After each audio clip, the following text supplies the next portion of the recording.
hoje aqui, eu gostaria de fazer uma contextualização sobre a assessoria técnica, sobre a nossa equipe, sobre esse trabalho que a gente vem desenvolvendo junto à comunidade, tá bom? E eu vou projetar aqui uma apresentação, ok?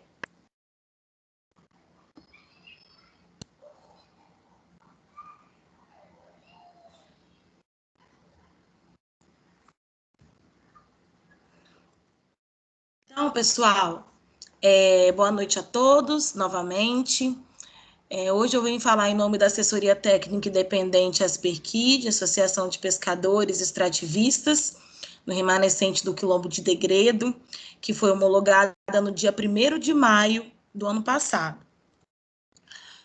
A nossa assessoria técnica, ela foi homologada depois de um processo de mobilização das comunidades atingidas, né, para a escolha de suas assessorias técnicas, e a Asperquid, ela foi escolhida pela comunidade do Degredo, tendo em vista o histórico que a Asperquid tem com a comunidade, de luta, de mobilização e associação nos núcleos tradicionais familiares. E aí, junto, né, a assessoria, ela veio para somar, junto à comunidade, nesse processo de reparação, auxiliando e somando na mobilização em busca do processo de reparação dos danos causados pelo rompimento da barragem de Fundão.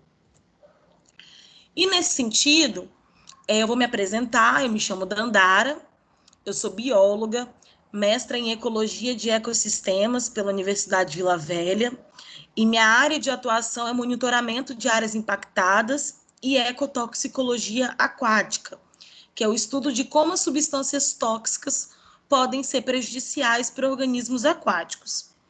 E na equipe da Asperquid eu faço parte da área técnica de estudos e cursos, antigo eixo ambiental, e nós assessoramos os atingidos, né, comunidade do Degredo, no acompanhamento dos estudos socioambientais e ambientais.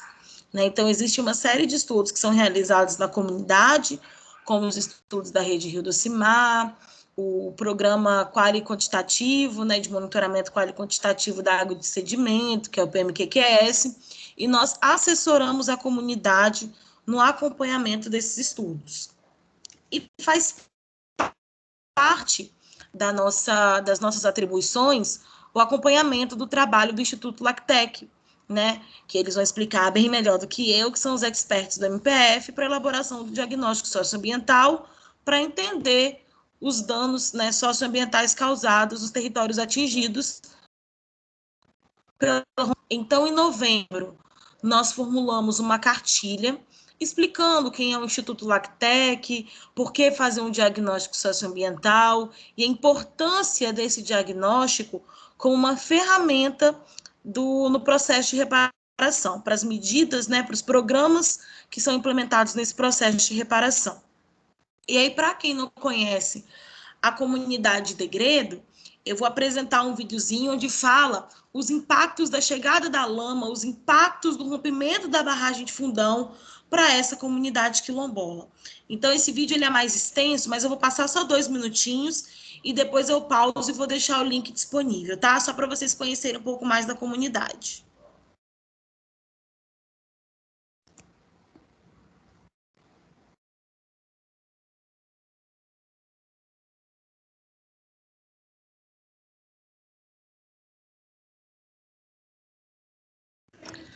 Dandara, Dandara, o áudio não tá saindo do vídeo.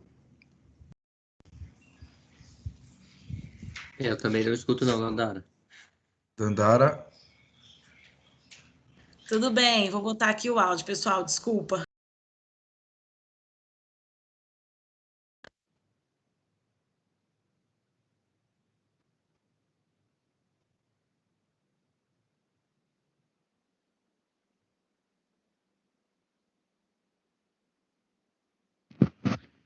Meu nome é Carmencita Borges. O que significou na minha vida sobre a lama? Que nós perdemos tudo. Nós estamos arrabando o rio, fazia a horta, isso nós não temos hoje mais. A nossa riqueza era peixe, hoje não tem como nós pescar mais, que a lama acabou com tudo. A horta nem se fala. Não tem a água ruim para molhar as plantas. É isso aí. Boa tarde, gente. Eu sou o Carlos Leite da Silva.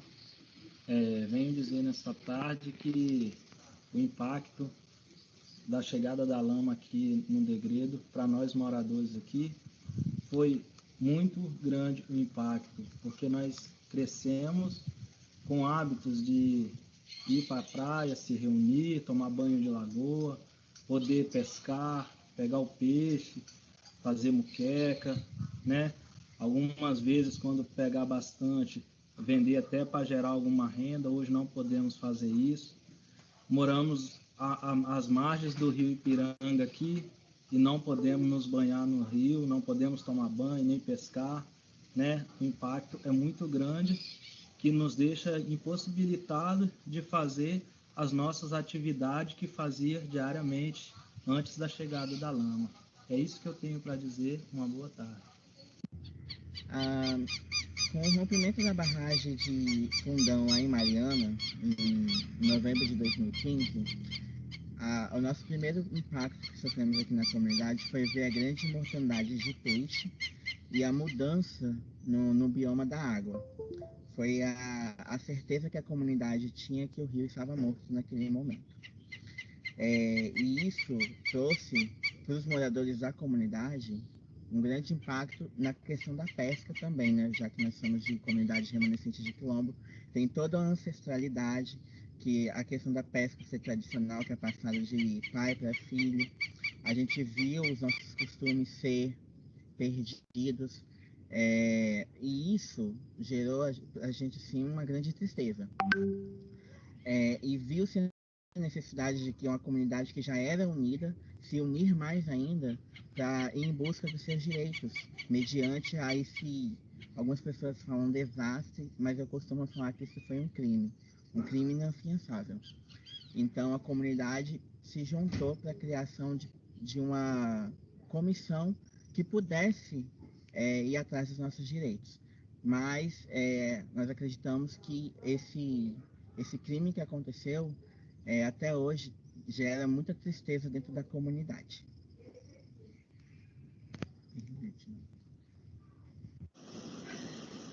A chegada da lama prejudicou muita, a saúde, muitos problemas. Tinha saúde, depois chegou essa lama, eu mesmo passei por muitas vezes com comércio meia-noite, por causa de problema de úlcera, veio problema de rins, que até hoje eu não estou boa. Estou com mais de 3 anos fazendo tratamento e não estou boa. E muitos problemas. Essa água não pode beber, não pode nem entrar dentro do rio. As pasturas de peixe, acabou tudo, porque tinha muito peixe.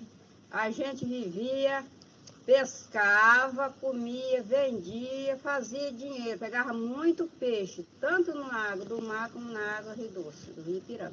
Só que hoje não tem mais nada. As galinhas estão morrendo. Essa semana mesmo aqui em casa morreu umas 6 cabeças de galinha, porque toma água do rio, a água está salgada aí. Eles sabem disso, que faz um exame, sabe disso, que a água daqui deu muito problema, né? Do sítio Santa Luzia, deu muito problema. Aí as galinhas vão beber, aí acabam morrendo. Morre tudo as galinhas, as plantas. Eu tive minhas plantas, minhas plantas acabou com tudo, demolendo com essa água. Então, causou muito problema. As carneiras, como eu já falei várias vezes, quando eles vinham aqui fazer entrevista, as carneiras apanhavam a cria, aí abortavam os filhos tudo, morreu 12 cabeças de vaca, tudo morreu, tudo essa água, porque é beber água salgada, se bota um arame lá dentro d'água, rapidinho, não vai 2 meses, se desmancha tudo, porque o sol corta tudo, nada aguenta com essa água. As tabuas acabou.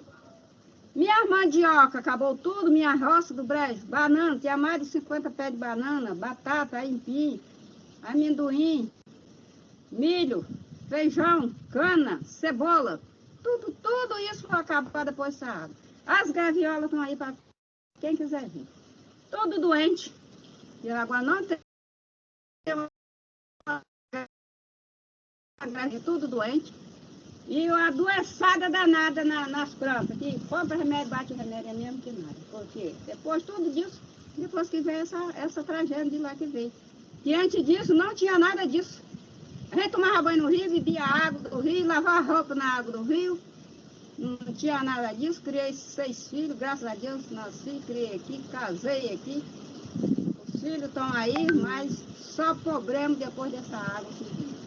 Então é o que a gente tem que falar, porque na água não está boa para consumo e não tem um peixe. Se parar de pagar esse dinheiro, vai viver de quê? Porque não tem mais peixe, acabou tudo.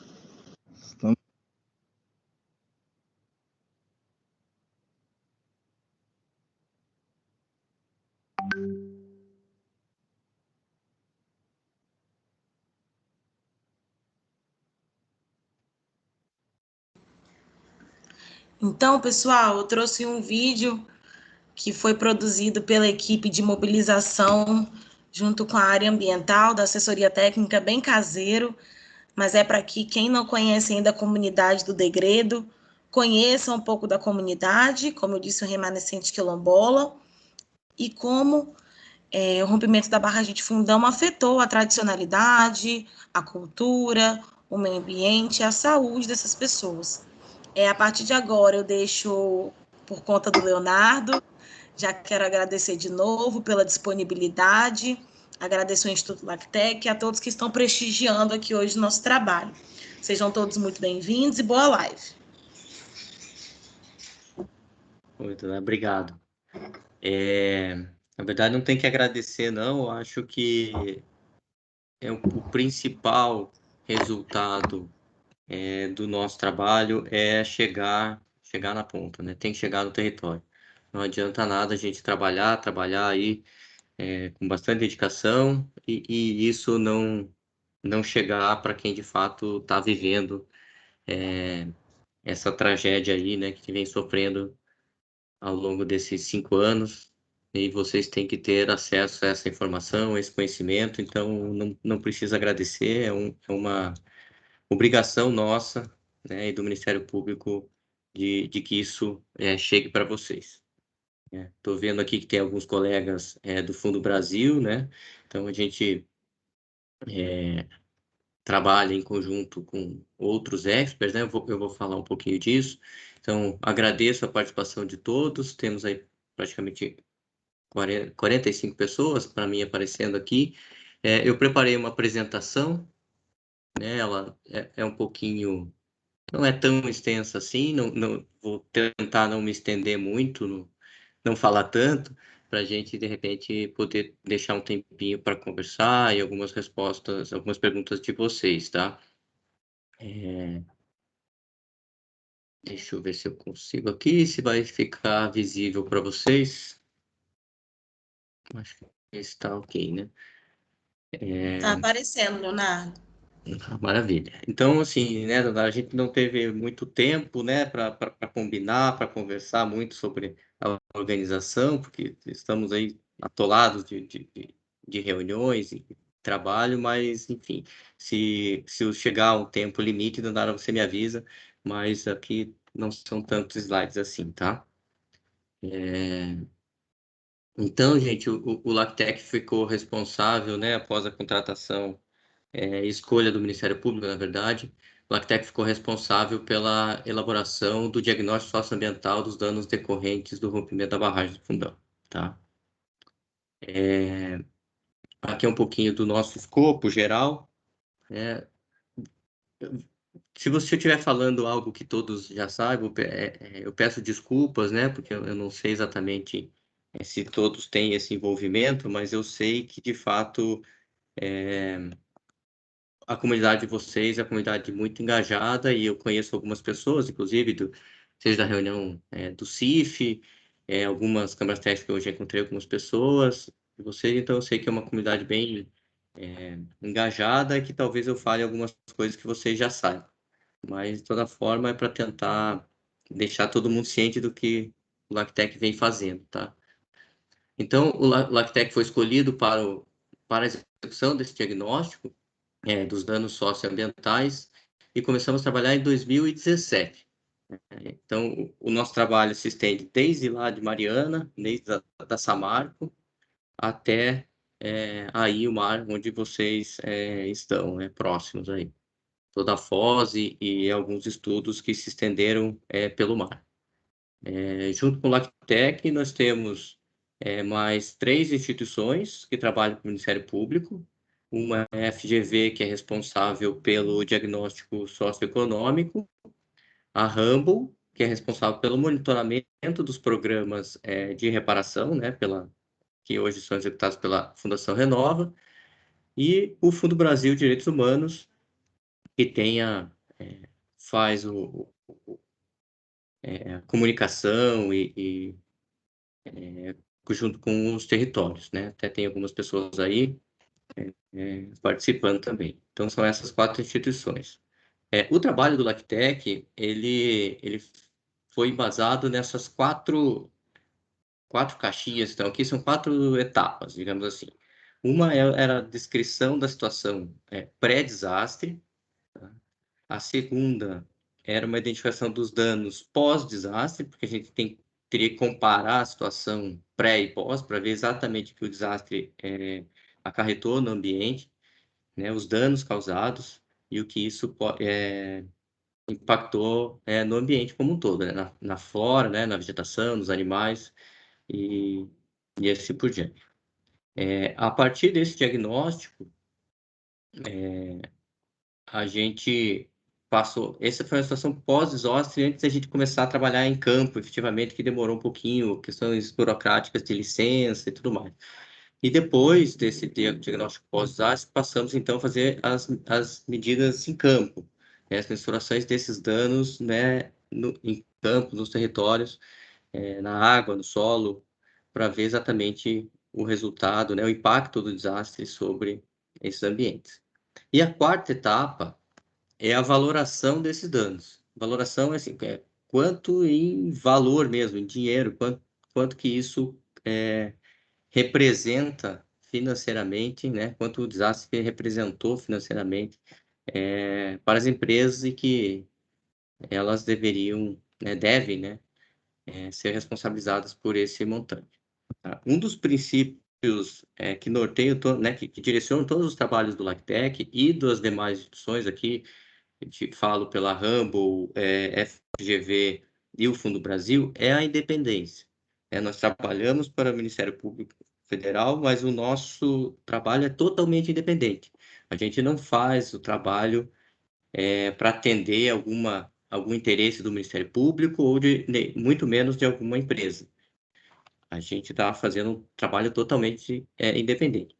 Isso, infelizmente, eu já até ouvi em algumas reuniões, até foi na reunião do CIF anteriormente, que o LACTEC não tem fé pública, né? De fato, o LACTEC não tem fé pública, mas nós trabalhamos de uma forma independente. Então, todos os resultados que nós apresentamos, eles são embasados tecnicamente, cientificamente, sabe? Então, não estamos aqui para favorecer um lado ou outro. Estamos aqui para mostrar os resultados, os danos causados pelo desastre. Aqui eu mostro para vocês essas 5 caixinhas, são, na verdade, os volumes do diagnóstico que a gente já entregou, que eles estão no site do Ministério Público Federal.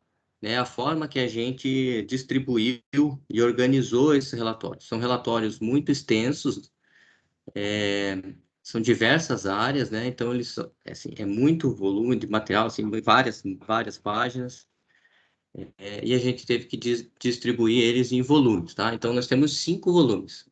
Contextualização, que a gente fala um pouquinho do que é o rejeito, a área, quando foi atingido, o volume do rejeito, e a ecotoxicologia, como a Dandara falou no início, que ela é dessa área, que é a contaminação, né? Como a vida aquática, principalmente, foi impactada. Mas a gente fez também mamíferos, aves, a gente fez algumas avaliações também da contaminação desses outros organismos, além de peixes, tá? Aí temos o ambiente aquático continental, que inclui os rios, as represas e as lagoas, as lagoas são mais próximas aí do Espírito Santo. O ambiente terrestre e a atmosfera, que daí sim todos os animais e ambientes terrestres. A atmosfera é a qualidade do ar, basicamente. Zona costeira e marinha, toda a parte de mangues, as praias, os estuários e o mar mesmo. E o patrimônio cultural, que é a arqueologia e os bens do patrimônio cultural material e imaterial. São os costumes, a forma que as pessoas, né, viviam e usavam o rio e os seus territórios, tá? E os bens materiais, desculpe que eu pulei, são as construções mesmo, as edificações, casas, escolas, e por diante. Tá?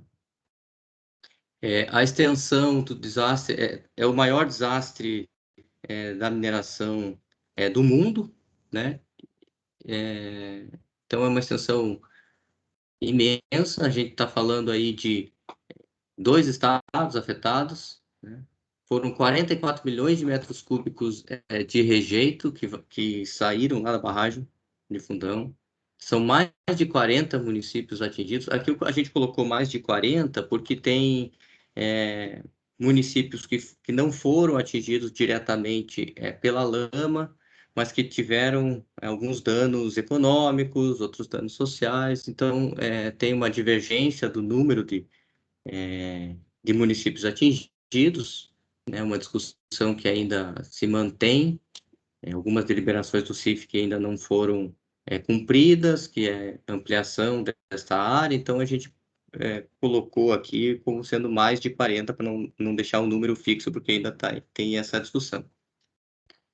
Infelizmente, 19 pessoas perderam a vida no desastre, né, foram 675 quilômetros de rios até chegar no mar, mais de 1.500 hectares de solo, simplesmente até a Risoleta Neves, né, que não sei se todos sabem, mas é a represa, né, a hidrelétrica que tem a cerca de 130 quilômetros da barragem de Fundão e que segurou boa parte do rejeito no rio. Então, e lá teve um atingimento maior, né, o rejeito se espalhou mais no solo. Sem contar a parte baixa do Espírito Santo, que eu vou mostrar no slide seguinte, que é onde vocês estão, que está mais sob influência das cheias, que também tivemos uma área grande atingida por rejeito. Tá? Foram 860 hectares de Mata Atlântica, 11 mil toneladas de peixes mortos. Esses peixes mortos eles foram basicamente coletados no rio logo após o desastre. Então, nesse número ainda não entra esses peixes que ainda continuam morrendo, né, que a gente ainda encontra, né, a gente recebe com bastante frequência que os peixes ainda aparecem mortos. Então, essas 11 toneladas é só com dias logo após o rompimento da barragem, né, e o início do desastre, e 4 terras indígenas atingidas. Aqui, gente, é um resultado, foi justamente nesse resultado que eu fui criticado na reunião do CIF, que falaram que a gente não tem a fé pública, né? Então, esse é um resultado que já está disponível no site do Ministério Público Federal. A gente discutiu bastante e apoiou aí a Câmara Técnica de povos indígenas e comunidades tradicionais. Discutimos bastante aí com a Dandara, que para a elaboração de uma nota técnica que até vai ser apresentada no CIF na sexta-feira agora, né? O CIF começou hoje, hoje, amanhã e sexta. Que é essa, a gente chama de área de passagem e deposição da lama. Com a cheia que teve logo após o desastre aconteceu, né, o rompimento aconteceu em novembro, e logo em janeiro, que é um período de chuva, a gente teve uma chuva relativamente grande e carreou, né, que levou o rejeito para outras áreas que não tinham sido atingidas no momento que a lama foi passando e atingindo o rio e algumas regiões mais próximas. Então, isso tudo que está para mim é roxo aqui, um lilás aqui nesse mapa à esquerda, são as áreas que foram atingidas com a cheia de 2016, tá? E essa área aqui do amarelinha, e depois passa para pra um marrom e um vermelhinho, isso aqui já é o mar, tá? Deixa eu ver se eu consigo pegar um apontador aqui, que vai aparecer. Vocês conseguem ver o apontador aqui na apresentação também? Uma bolinha vermelha? Sim, conseguimos. Sim, a gente consegue ver. Tá, obrigado. Então, essa é o roxinho, né, que eu estava falando. Aqui o amarelinho é onde o rejeito, quando chegou no mar, né, aqui é Foz, o Rio Doce, o rejeito, quando chegou no mar, ele se espalhou para o norte, próximo a Degredo, e para o sul, em direção a Aracruz. Tá?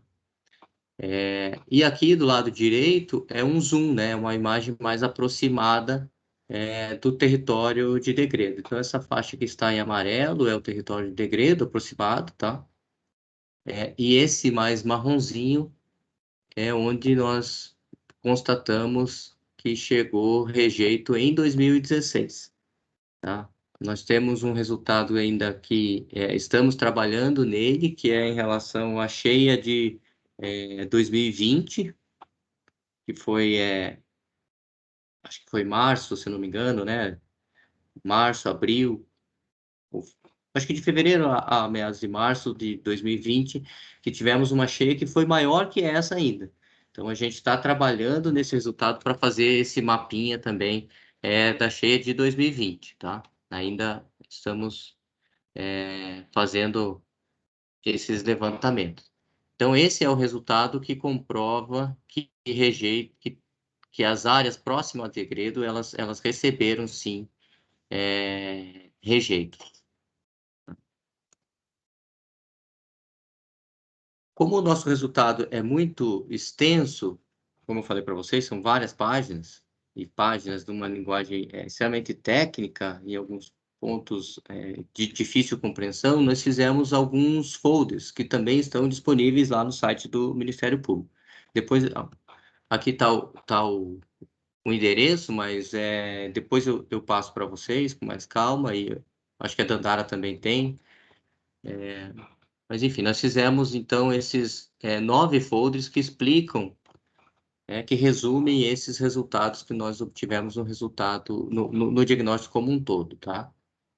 Então, nós tentamos fazer algo mais simplificado, com uma linguagem menos técnica, tá? E muito curtinho. É um folder mesmo, são uma folhinha frente e verso, assim, né? Então, esse é o folder de rejeito, tá? Eu vou passar um pouquinho dos resultados de cada um desses temas que estavam no slide anterior, tá? Então, só, desculpe, voltar.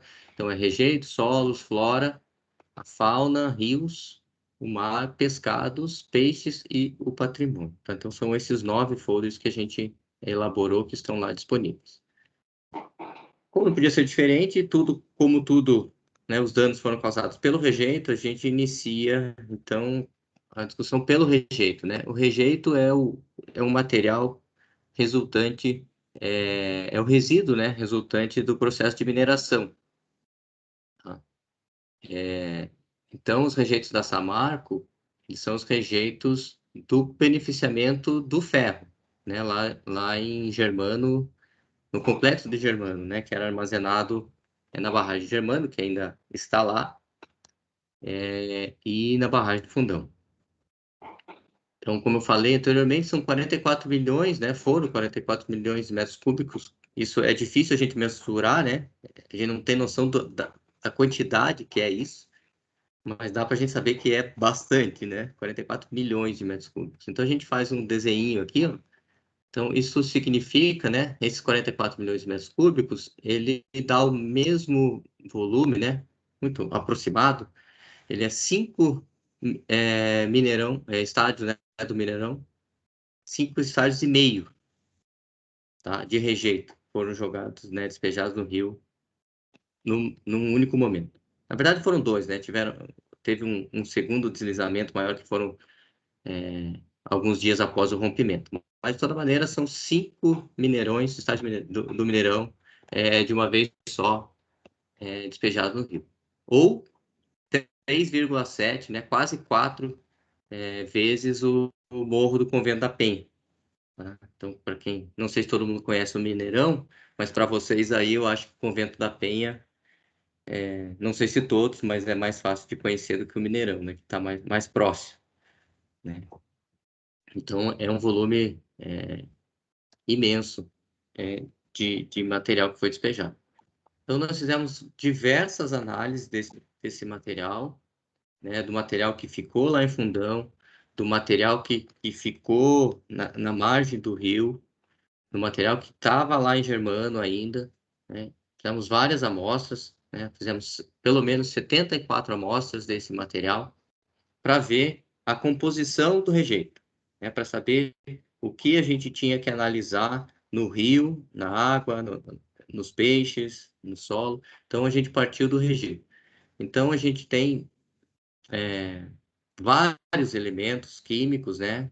Alguns bem tóxicos, né? Que causam alguns danos, né? Que podem causar alguns danos à saúde, seja no nosso caso aqui, né? Que a gente estuda o meio ambiente, mas que também tem o risco de causar algum dano para a saúde das pessoas, tá? Então, os principais elementos, né, são esses que temos no rejeito, o ferro, alumínio e silício, e outros aqui embaixo, né, arsênio, cromo, cobre, manganês, mercúrio, chumbo, zinco, níquel, bário, cobalto, antimônio, selênio, estrélio. Isso são nomes difíceis de guardar, não precisam saber disso, mas infelizmente temos que saber, né? Eu acho que você já sabe, e em algumas conversas com vocês mesmo, nessas reuniões que a gente eventualmente encontrei algum de vocês, vocês já estão, infelizmente, mais acostumados a ouvir esses elementos aqui que podem causar esses danos, esses riscos à saúde, tá? E também encontramos alguns outros elementos mais tóxicos ainda que esses elementos químicos aqui, tá? Que a gente chama de são fenóis, que podem ser alguns elementos cancerígenos até. Tá? Alguns desses metais aqui, que antigamente a gente chamava de metais pesados, também causam danos, também pode causar câncer, mas esse outro que está aqui do lado na direita, que a gente chama de fenóis, também a gente encontrou e ele também é super perigoso. E todos esses elementos, eles podem ficar, né? Podem não, infelizmente, eles vão ficar no ambiente por mais de uma centena de anos, infelizmente. Então, esse é de rejeitos passando por os rios, né? A gente segue uma lógica, né? Que o rejeito foi despejado e caiu primeiro, afetou primeiro a água dos rios, né? Então, no Brasil, nós temos algumas legislações, e dentro dessas legislações existe uma que se trata do enquadramento dos rios. O que é o enquadramento? Esse enquadramento, ele define a forma que a gente pode utilizar o rio, seja para pesca, para abastecimento público, para recreação, para irrigação. Então, o Rio Doce não era enquadrado, ele não tinha essa classificação antes do desastre e ainda não tem, tá? E na própria legislação, ela diz que se não temos esse enquadramento, né, que diz lá, que regulamenta, né, que diz exatamente o que você pode fazer, ela tem que ser considerada a classe dela como classe 2. Por que eu trago isso para vocês? É um pouquinho mais técnico, mas é que eu preciso explicar porque deste enquadramento para a classe 2, a gente vai tratar dos usos que o Rio Doce permite, ou pelo menos permitia antes do desastre, né? Que é o consumo após o tratamento, irrigação, pesca, água para os animais beberem, o lazer, né? E para a moradia dos seres vivos. Então, esses são os usos permitidos para a água do Rio Doce, tá? Da bacia do Rio Doce como um todo, né? Todos os rios dentro da bacia do Rio Doce. Infelizmente, o Rio Doce já não era um rio totalmente limpo, ele já tinha algum nível de contaminação. A mineração já existe no rio, toda a bacia do Rio Doce há muitos anos, né? E isso com a mineração, com algumas empresas siderúrgicas, as próprias cidades, esgoto e tudo mais, já mostravam, já traziam para o rio algum tipo de contaminação. Mas, com o desastre, nós conseguimos identificar danos que foram pelo desastre. Então, com o desastre, nós tivemos uma redução do oxigênio. Primeiro, a água ficou mais turva, né? Qualquer foto que a gente vê, vocês sabem disso. Qualquer chuva que dá hoje no Rio Doce, infelizmente, o Rio Doce fica vermelho, né? Isso a gente chama de turbidez, né? Então, a água ficou mais turva, né? Aumentou essa turbidez, teve essa diminuição do oxigênio. Os peixes tiveram mais dificuldade de respirar, né? Eles ficaram com dificuldade de absorver o oxigênio da água. E também o terceiro impacto aqui à água foi o aumento das concentrações de metais, daqueles metais constantes no rejeito que eu apresentei agora há pouco. E tivemos o impacto disso em algumas estações de tratamento de água ao longo da bacia, que tiveram dificuldade no tratamento, né? Então, para vocês terem uma ideia, é um número meio chato, mas dentro desse enquadramento que eu falei da classe 2, a legislação diz que a gente pode ter no máximo 100 unidades, 100 UNT. É uma certa quantia de turbidez que a água pode apresentar, 100. Então, imagine, né, que esses foram os valores apresentados nessas cidades aqui. Então, Santa Cruz Escalvado, esse valor que podia chegar só até 100 pela legislação, chegou a 435 mil. Marilé chegou a 600 mil, passou de 600 mil. Governador Valadares, 140 mil. Resplendor, 28 mil. E Linhares, mais de 2.500 UNT. Então, isso tudo, vocês viram, sentiram isso, e ainda vem nos períodos de chuva, que isso volta, né? Quando chove, ou seja, no rio, ou às vezes para uma entrada de uma frente fria no mar, que acaba revolvendo o fundo, o sedimento que está no fundo, essa turbidez aumenta, né? Principalmente no rio, mas também no mar, né?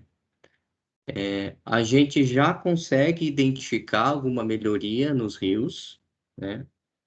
Mas essa melhoria ainda não chegou perto do que a gente tinha antes do desastre, tá? Então, como aqui eu já falei, nós temos os períodos chuvosos que têm esse revolvimento da água do fundo do rio, aumenta o nível, isso tudo tem trazido, né, tem levado mais material que está na margem para dentro do rio. Então, isso aqui sempre acontece. No período de seca, a água fica mais transparente, e no período de chuva, a água fica mais turva.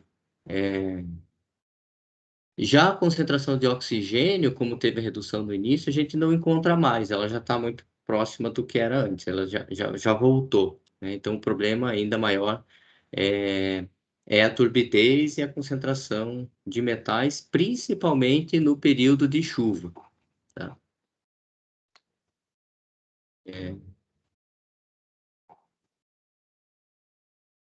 Isso, infelizmente, gente, isso é um processo que deve acontecer ao longo do tempo, sempre que tiver chuva, né? Sempre quando tiver chuva e tiver rejeito, isso deve acontecer, infelizmente. Então, a gente tem certeza, não, na verdade, a gente tem certeza que esse monitoramento dessas condições, ela precisa acontecer por muitos anos ainda, porque tudo que está no rio, em algum momento ele deve ir para o mar. Como eu falei, ele deve levar lá mais de 100 anos, então a gente tem que acompanhar isso até que esses níveis dos metais, principalmente, eles cheguem próximos do que era antes e que não tenha nenhum tipo de risco à saúde, né? Porque essa água, em muitos municípios, a água do Rio Doce é utilizada para consumo. E assim, hoje, a água pós-tratamento, ela tem apresentado, ela atende o que as legislações para consumo, tá? Então, a água que tem sido tratada, ela tem segurança, atende as resoluções aí, a legislação, tá? Nesses períodos de chuva, ainda, em alguns municípios, a gente ainda encontra algumas alterações em alguns parâmetros, principalmente de ferro, alumínio, manganês, tá? Mas são bem pontuais em alguns municípios que têm tratamento de água, né? Agora falando um pouquinho do mar, o mar não tem histórico, né? Aí no Espírito Santo a gente não tem o histórico grande que a gente tinha de monitoramento pré-desastre, e a legislação também não apresentava esse enquadramento do mar também. Então a gente trabalhou com uma classe específica aqui, que é a classe 1, que dá para fazer o uso da área atingida para recreação, proteção às comunidades aquáticas e atividade pesqueira, sem levar em conta aqui ainda a questão da contaminação, que eu vou falar um pouco dos peixes e dos pescados, que eu vou falar um pouquinho mais para frente. Tá, então, como eu falei, tem poucos estudos aí na Foz, mas a gente já conseguiu identificar alguns estudos que já mostravam para a gente algumas alterações de alguns metais também na Foz, e também no período de chuva, que era o arsênio, o ferro e o chumbo. Esses três já apareciam, em alguns períodos de chuva, já apareciam nessas análises, mostrando contaminação também antes do desastre. Mas também, aqui para o mar, a gente também identifica alteração, tá? Como no rio, a gente conseguiu identificar dano e alteração dessa qualidade da água. Da mesma forma que no rio, a água do mar se tornou mais turva, diminuiu a quantidade do oxigênio e também aumentou a quantidade de metais na água, tá? Aí no Espírito Santo vocês sabem a questão da pesca, né? Existe a proibição da pesca, baseado no princípio da precaução, né? Se a gente não tem resultado, não sabe se está ou não contaminado, preferiu-se, né? O juiz decidiu proibir a pesca para evitar o risco da contaminação. Nós fizemos a avaliação dos pescados, eu vou falar para vocês para frente, tá? Mas na verdade, esses pescados, infelizmente, já apresentam uma contaminação. Vou entrar no detalhe um pouquinho para frente. Então, a mesma coisa que no rio, as alterações são as mesmas. Período de chuva piora, no período seco melhora, tá? E a questão das entradas das frentes frias também no mar, ela também altera significativamente essa qualidade da água do mar. Alguns organismos sofrem um pouco mais, outros menos, e outros a gente ainda não conseguiu identificar o impacto a eles, né? Por exemplo, o boto, que é frequente aí na costa, né, na região da Foz do Rio Doce, e para vocês aí também, a gente não conseguiu identificar ainda o impacto a ele. Mas certamente, assim, diminuindo o peixe, diminuindo a comida dele, ele ao longo do tempo, ele deve sofrer impacto também oriundo dos rejeitos, né? E como eles vivem bastante, eles vivem aí cerca de 30 anos, a gente acredita que, infelizmente, eles podem sofrer ao longo do tempo algum dano também, né? Algum impacto disso. Então, aqui tem uma recomendação, né? Que na região costeira atingida pela lama, a água do mar pode ficar imprópria para banho e outras atividades em períodos chuvosos, né? Então, aquilo quando vocês veem que está muito turva, é bom, de fato, evitar o contato a essa água muito turva, porque a gente sabe que está turva porque tem esses contaminantes. A gente não consegue ver em toda alteração a concentração disso, né? Quanto desses metais estão lá e quanto pode fazer mal. Mas por precaução, se está turva é porque tem esses contaminantes ali e a gente deve evitar o contato, né? Tem vários relatos de vocês mesmo que dá coceira, algumas feridas, Então, né, acredito que, quando possível, né, a maioria das pessoas já tentam evitar quando a água está nessa condição.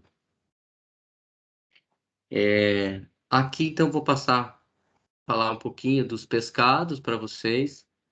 Nós fizemos essa avaliação, né? Nós analisamos os peixes, analisamos moluscos, né? Que são as lulas, marisco, a ostra, os camarões, caranguejo, siri.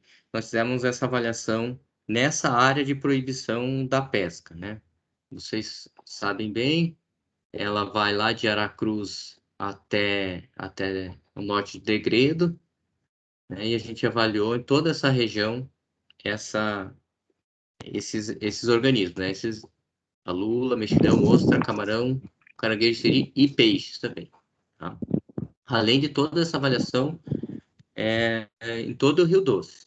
Então, nós escolhemos os principais elementos que estavam lá no rejeito para analisar aqui nesses organismos. Então, nós escolhemos 17 metais para serem analisados. Então, todos os nomes aqui, não vou falar todos eles, mas nós analisamos esses 17 elementos. Tá? O que a gente fez?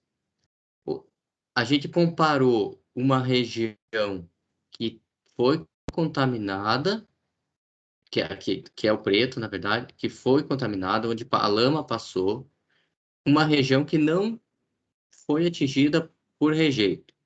E a gente conseguiu identificar que os peixes que foram atingidos pelo rejeito foram afetados pelo desastre. Tá? Tem uma diferença dos peixes do Rio Doce com os peixes que estão em outros rios que não sofreram com a lama. Tá? Então, a gente conseguiu identificar que os peixes, infelizmente, estão contaminados. Principalmente, aí, vou falar só os principais que a gente encontrou. Não, desculpe, o que a gente mais encontrou contaminação dos pescados foram as lulas, tá? Nós temos um problema de legislação no Brasil que só temos 4 elementos que têm parâmetros na legislação, tá? Então, é o arsênio, o cádmio, o mercúrio e o chumbo. Os outros elementos que a gente analisou, daqueles 17, a gente não tem legislação, não tem parâmetro que indica se ele está, a partir de que nível que ele pode ou não ser consumido. Então, mas a gente analisou todos eles, tá? Os 17. Aqui, eu não vou entrar no detalhe dos gráficos e da tabela, tá? Mas eu só queria falar o seguinte para vocês. Aqui, esse é um gráfico, isso aqui mostra a contaminação para lula, tá? Esse aqui para camarão e esse aqui para peixe, dessa área de proibição da pesca. Então, esse aqui é o que mostra para arsênio, por exemplo. Então, essa linha tracejada aqui em vermelho é a linha da legislação. Então, o que está acima, ele estaria impróprio para consumo. O que está abaixo, ele está dentro da legislação, ele poderia ser consumido. Então, o ponto que está mais contaminado para a lula, que a gente identificou, é Pontal do Ipiranga, tá? Mas aqui tem esses pontos aqui, ó, ponto 1, 2, 3, 4, 5, 6, 7 e 8, eles começaram lá em Aracruz, tá? Então, de Aracruz até Pontal do Ipiranga e o 8 é Guriri, se não me engano. Guriri. Então, aqui mostra que praticamente em 5 dos 8 pontos que a gente analisou, as lulas, pelo menos em 4, estavam acima da legislação que estão impróprias para o consumo. Para camarão, infelizmente, todos os pontos que a gente mostrou, eles estão acima da legislação. Veja que aqui para o camarão, a concentração que pode se alimentar é muito mais baixa. E aqui são a quantidade de elementos, de contaminantes no camarão, tá? Então, isso aqui é para arsênio. Os 3 gráficos, eles são para arsênio. Então, aqui, o Pontal do Ipiranga é o que está mais contaminado. Aqui também, Pontal do Ipiranga. Na verdade, todos, né? Os 3, o Pontal do Ipiranga é o pior. mas sim, todos eles estão contaminados, né? Aqui, lembrando, peixes, camarões e lulas, tá? Inclusive nos pontos mais distantes, a gente analisou também alguns pontos que ficam a 25 quilômetros da costa e também apresentaram contaminação em todos esses pontos.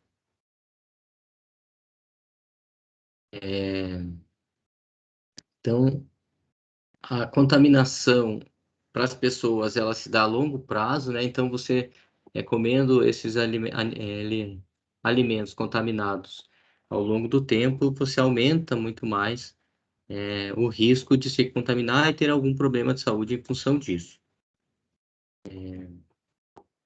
Então, só para relembrar, o arsênio foi o pior o mais alto dentro desses organismos que a gente avaliou, e os pontos foram, né, de Foz do Piraquê, lá em Aracruz, até Pontal do Ipiranga. Então, infelizmente, né, os resultados demonstram que os níveis estão elevados dos metais e dos outros elementos potencialmente tóxicos, como a gente chama, inclusive em áreas fora da proibição da pesca. Alguns desses pontos que a gente analisou, eles estão fora dessa área de proibição, que vai até 20 metros, né? Toda essa extensão de Aracruz a Pontal do Ipiranga, e até 20 metros de profundidade. Então, a gente está conseguindo identificar que esses elementos que estavam no rejeito, eles estão conseguindo, eles não ficaram na Foz do Rio Doce, eles estão se espalhando para regiões mais profundas também. Tá? Então, os organismos que estão mais no fundo, seja do rio ou do mar, no caso dos camarões, eles apresentam uma concentração maior, né? Eles estão mais contaminados do que os outros peixes que nadam mais, digamos, que não ficam tanto no fundo. Tá?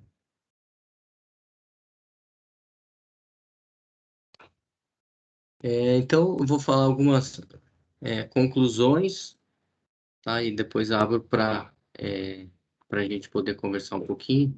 Deixa eu tirar o computador aqui. Então, o desastre como eu falei, é o maior desastre de mineração do mundo. Ele não tem precedentes, né? Ele é muito grande. O número de atingidos é imenso, né? Vocês sabem disso. Grande parte dos danos socioambientais e os efeitos ainda continuam a ocorrer. A contaminação aí dos peixes é uma delas. Então, o desastre não acabou. Infelizmente, ele não acabou lá em novembro de 2015. Ele ainda está acontecendo, né? Não é possível afirmar ainda que o meio ambiente retornará às condições existentes antes do desastre. Possivelmente o ambiente ele vai se adaptar e vai ser um ambiente diferente do que era antes, mas da forma que a gente tinha antes, jamais a gente vai ter. Os ambientes que foram afetados, eles são resilientes, e com os resultados obtidos até o momento, entende-se que eles alcançarão um novo estado. Então, o que é resilientes? Não sei se talvez vocês já tenham escutado isso, que é uma palavra que tem aparecido bastante nessas reuniões todas, assim, que é a capacidade do ambiente se manter num estado relativamente bom, né? Então, a gente acha que o ambiente tem, sim, essa capacidade de retornar a um novo estado, não o que era antes, né? Mas que tenha condições de manutenção da biota, né, da vida, dos animais e plantas, e que também diminua o risco para as pessoas que utilizam desses ambientes, tá? E é fundamental garantir a retenção dos rejeitos que se encontram fora da calha dos rios e a manutenção do monitoramento sobre os ambientes afetados, que são suscetíveis a cheias. Então, como eu falei, eu mostrei o mapinha lá da cheia de 2016. A cheia de 2020 foi maior que a da 2016. Então, a gente teve novas áreas em 2020 que foram afetadas por essa cheia com rejeito. Então, isso tem que ser continuamente monitorado ao longo ao longo dos anos para ver até onde isso vai, né? Até onde vai chegar, esses rejeitos vão chegar. Tá? Aqui, para finalizar, eu deixo o meu contato e aqui o endereço do site do Ministério Público e o nosso. Nós fizemos um portal também que tem alguns resultados. Dara, eu te pergunto, eu me perdi um pouquinho no tempo, não sei como estamos de tempo. Tá ótimo, Leonardo. Tá ótimo. Eu queria só Tá mostrar duas coisinhas muito rápidas. Assim. Pode. Posso? Pode sim. Então deixa Pode, eu fica à só... vontade. É bem rapidinho. Deixa eu parar de compartilhar. Vou compartilhar outra tela.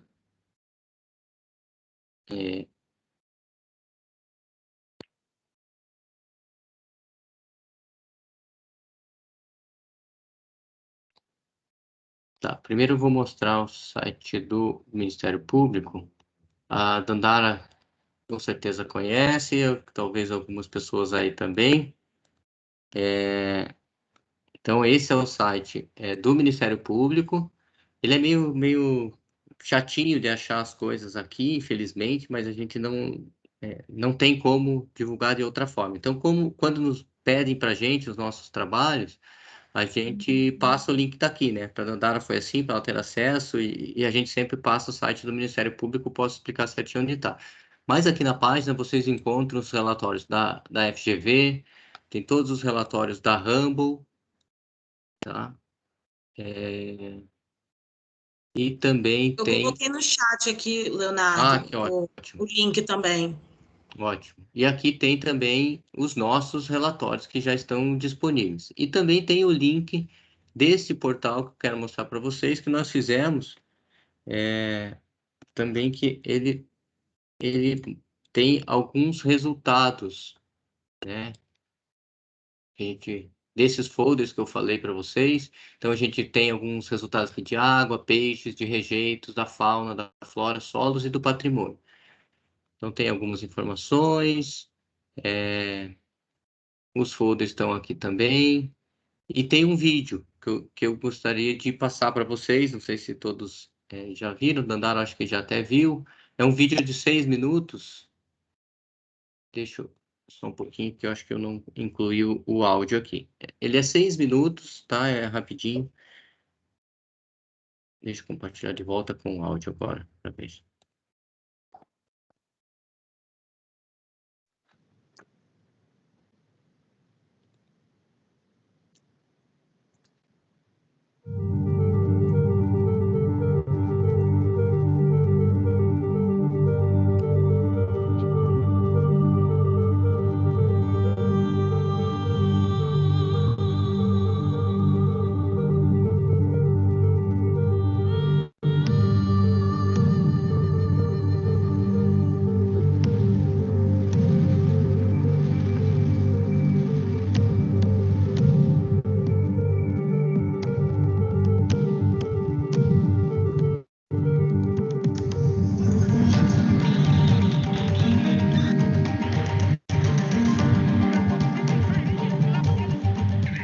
Em poucos minutos, a vida da cidade de Mariana e de outros municípios da região mudou para sempre.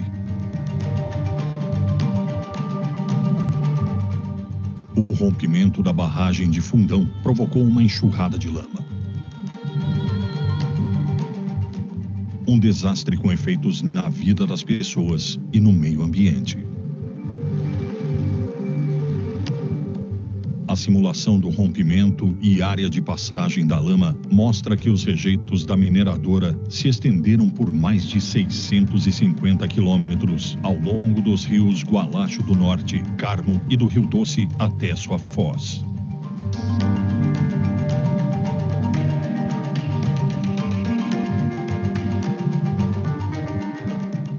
A lama alcançou uma altura média de 9 metros, cobrindo casas, escolas, igrejas e a vegetação local.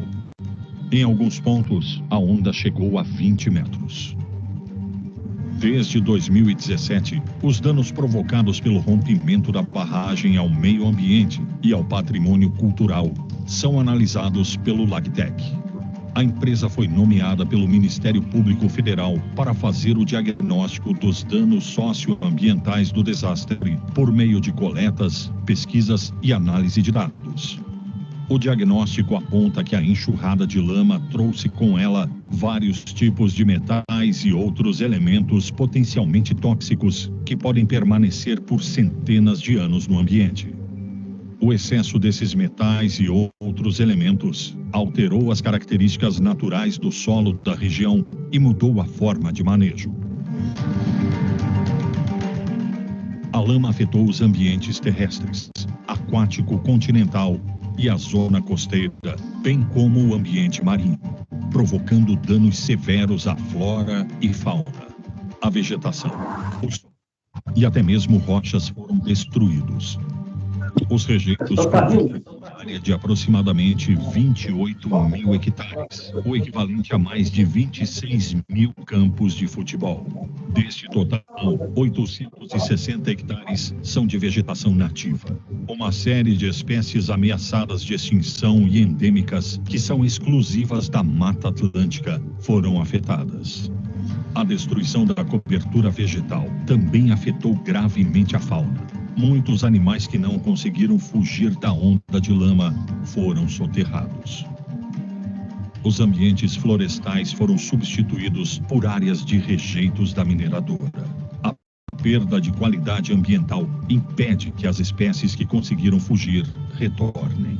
As espécies florestais que são importantes para o equilíbrio do ambiente levarão dezenas de anos para se restabelecer nos locais cobertos pela lama.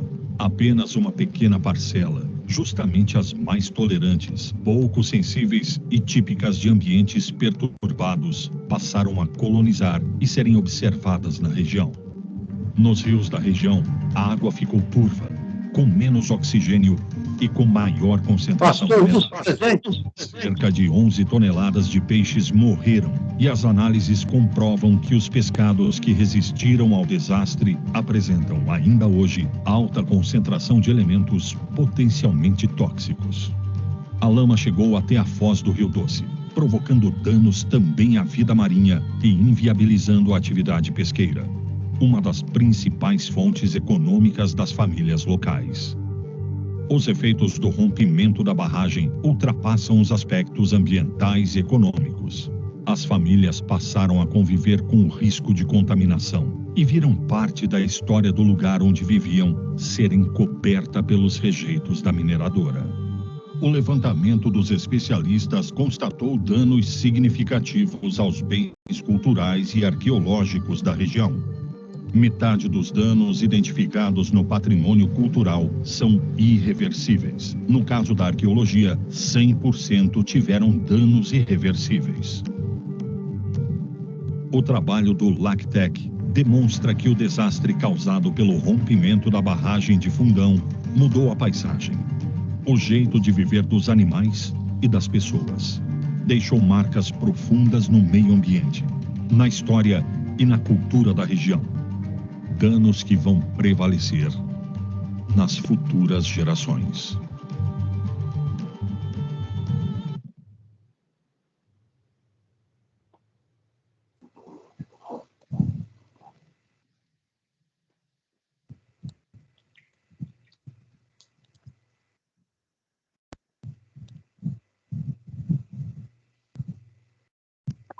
Esse vídeo, ele...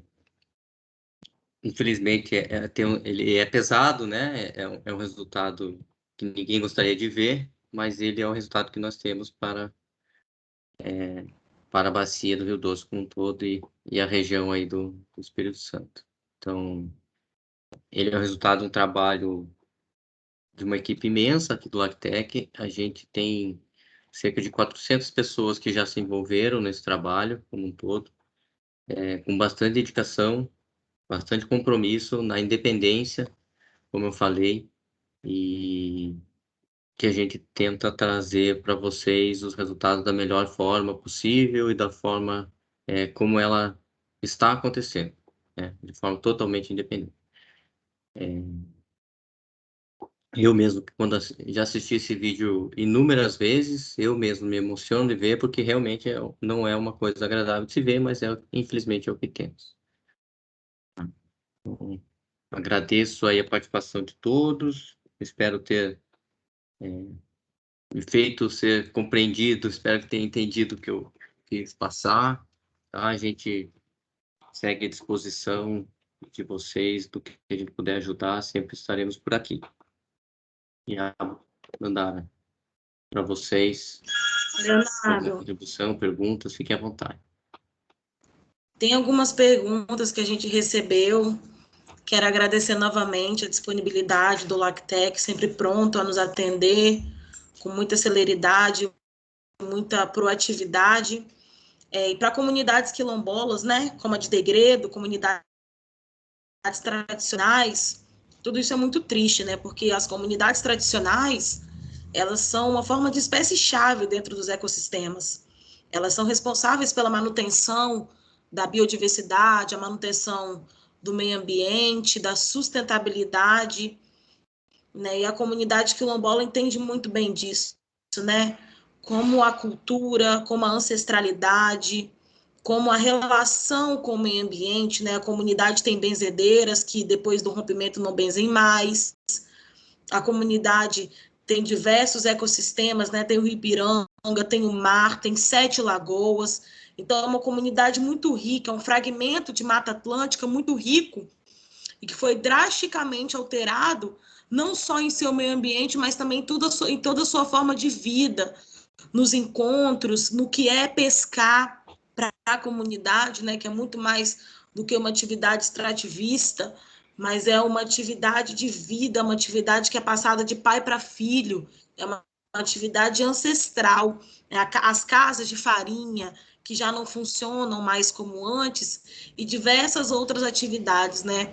Hoje a comunidade de Degredo ela é dependente de água mineral para viver, então são 15 litros disponibilizados por dia, depois de muita luta, depois de muita resistência, depois de muita insistência com o poder público, né, as lideranças à frente aí, junto com a comunidade, conseguiram, né, a princípio eram 5 litros de água por pessoa por dia, hoje são 15 litros, então a empresa deixa os galões de água, eles têm que ir lá na frente, né, passar todo o quintal, buscar esses galões, e essa água ela tem que ser usada para todas as necessidades básicas.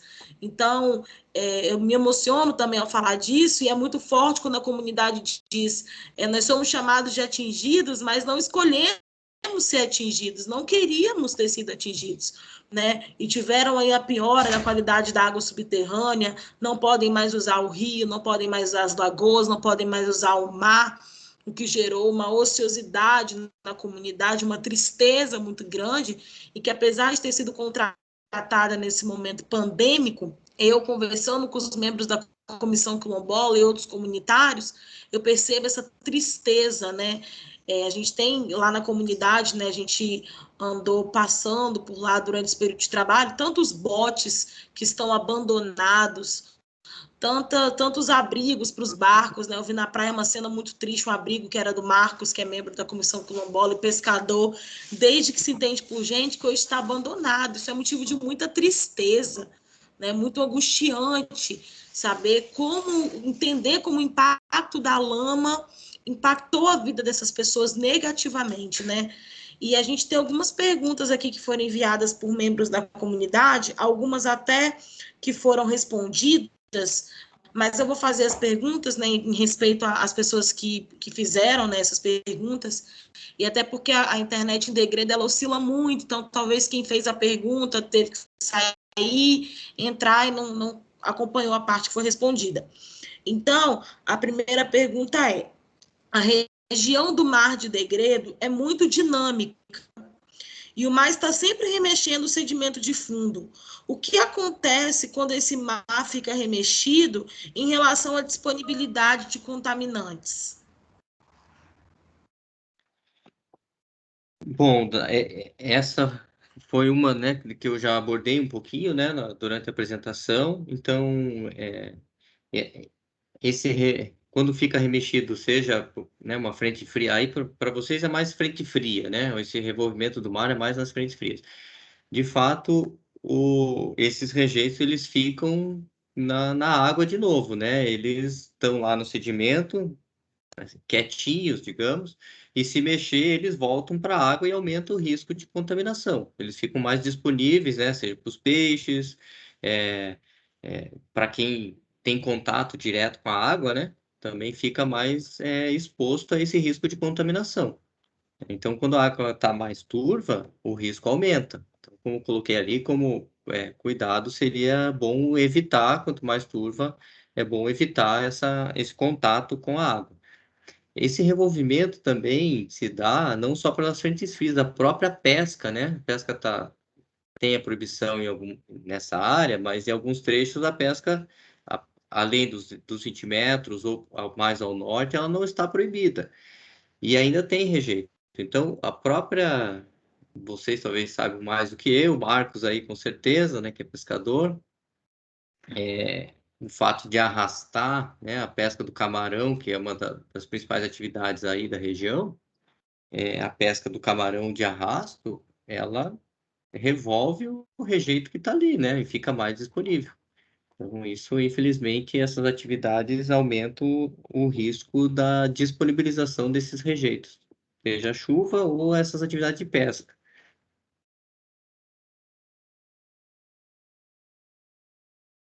Perfeito, Leonardo, obrigado. Tem outra pergunta que é: vocês sabem e podem explicar o que é o spray marítimo e como o spray marítimo ele pode contaminar? O spray marítimo vindo da água contaminada pode prejudicar a restinga da nossa região?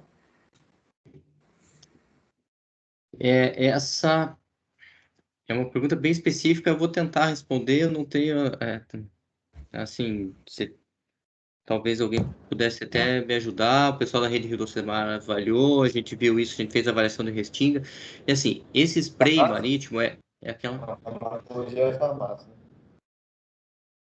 Esse spray marítimo, na verdade, ele é aquela maresia, digamos, está na frente do mar e vem um pouquinho né, aquela maresia que acaba molhando às vezes. É esse material que vem da água do mar que é levado pelo vento que cairia na restinga.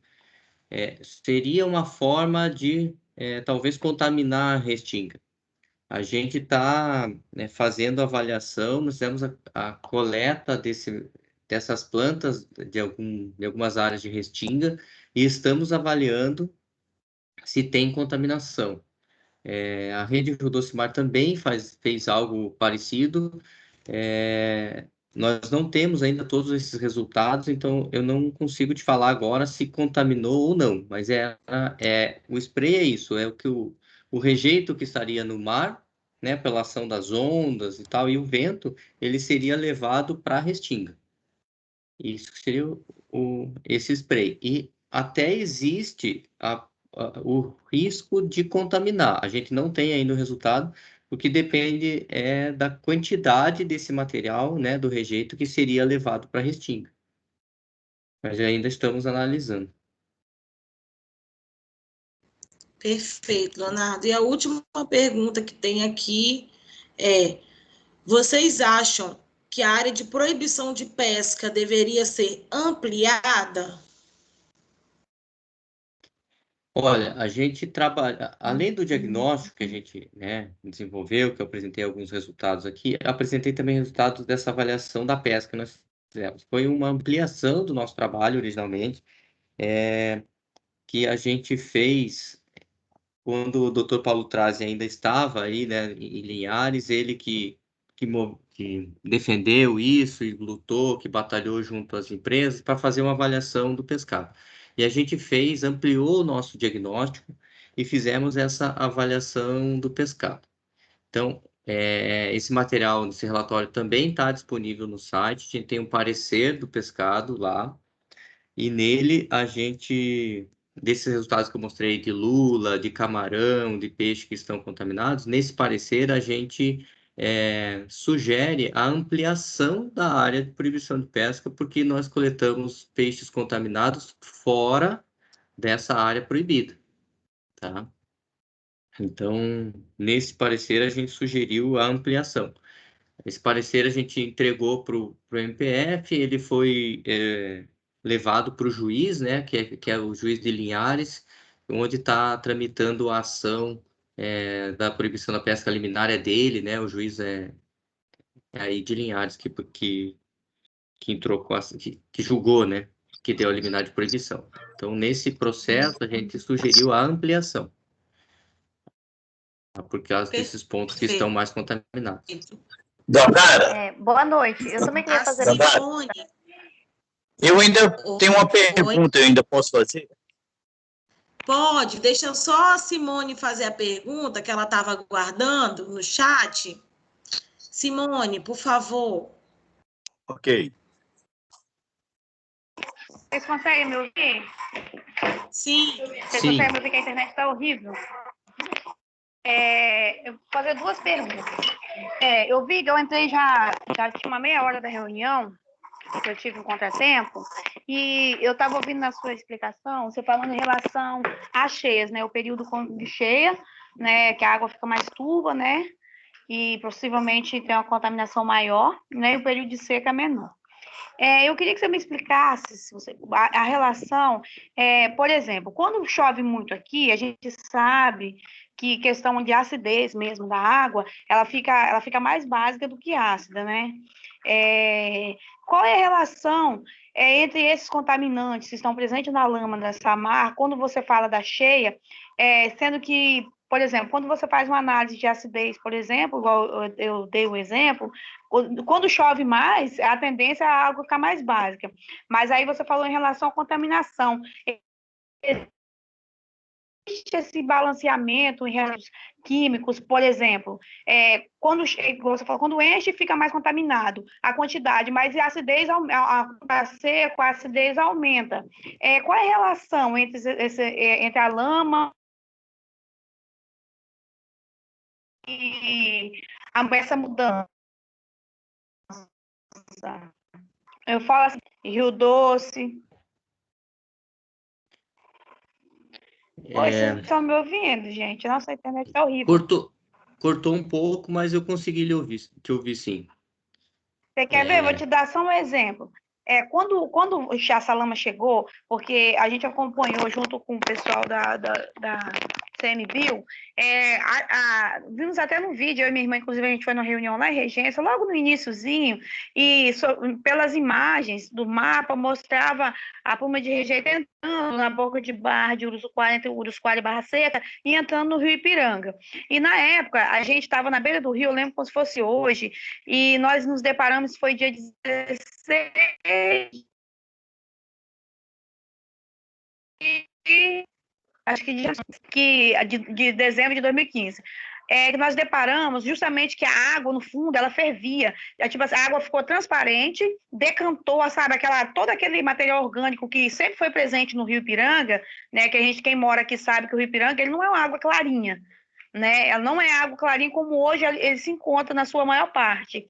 E aquilo ali fervia, sabe? Você olhar, via aquelas bolhas assim fervendo e aquela quantidade de peixes mortos. Aí eu queria, tipo, se você me desse uma explicação, se você puder, em relação a esses elementos, esse balanceamento entre os elementos que estão presentes no rejeito, e também que a gente sabe que a água também, tanto do mar quanto do rio, ela também tem seus elementos, né?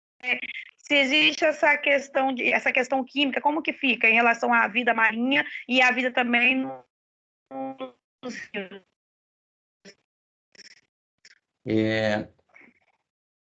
Olha, na verdade, o rejeito ele é mais básico, né? Então, o que acontece quando altera o pH, quando ele fica mais ácido, ele aumenta a disponibilidade, ele fica mais suscetível à incorporação nos organismos, né? Ele fica mais, aumenta a sua biodisponibilidade com o pH mais ácido, tá? Porém, o rejeito ele tem uma concentração um pouco mais básica, até pelo material utilizado no processo de mineração. Então, existe essa variação, assim, ela é muito sensível e tem alguns outros parâmetros, quantidade de matéria orgânica, tudo isso vai influenciar também nessa variação de pH. Mas esse balanceamento, na verdade, até eu não consigo te explicar com maiores detalhes, porque eu também, não é a minha área química, tá? Eu sou biólogo e só coordeno esse estudo. Eu tenho que até consultar alguma outra pessoa mais química para poder te ajudar. Mas o que eu sei é que tem essa variação de pH. No estuário acontece, as variações elas são maiores, né? Então, essa acidificação que acontece devido à presença de matéria orgânica, ela deixa esses contaminantes mais disponíveis para os peixes, para a biota de forma geral. Tá? Então, até foi surpreendente em alguns resultados assim que a gente obteve que no estuário e no mar a contaminação é maior do que vários pontos do rio mesmo. Muito provavelmente por essa diferença de pH que acontece. Tá? Então, o pH traz uma complicação ainda maior para a quantidade de rejeito, né? Então, se varia, acidifica, o que está lá fica mais disponível para ser absorvido pelos organismos. Maravilha, Leonardo. Simone, conseguiu responder sua pergunta? Eu não sei se eu te respondi, Simone. Desculpa, gente. A minha internet caiu, mas não precisa repetir, não, que depois a Dandara mesmo pode passar para mim. Eu não ouvi nada, só peguei o finalzinho, como você falou, acidifica. Mas é porque a internet está horrível mesmo. Mas depois eu pego as informações com a Dandara, tá, Leonardo? Obrigado. Tá ok. E eu vou deixar também a gravação disponível no nosso canal no YouTube, tá bom? É Asperkid o nome do canal. Depois eu vou publicar. Tinha mais alguém que queria fazer uma pergunta? Dandara, tem uma pergunta do Joca aqui até, que eu vi no chat. Tem 2 João Carlos na fila. Dandara. Oi. Dandara, eu gostaria de perguntar para ele o seguinte. Houve um tempo que houve as análises de água de poços das casas aqui do Degredo. Algumas análises deram resultado de contaminante, principalmente arsênio, que é altamente cancerígeno. Por mais que tentasse conversar com a Renova sobre isso, a gente não tem retorno nem muito campo para poder conseguir um diálogo com ela sobre isso. Vocês chegaram a comentar com a Renova sobre o arsênio encontrado no lençol freático aqui do Degredo? Ou vocês conseguiram um avanço nesse campo ou alguma coisa assim com a Renova? Poderia me ajudar, por favor? Leonardo, posso responder essa pergunta? Por favor, posso complementar.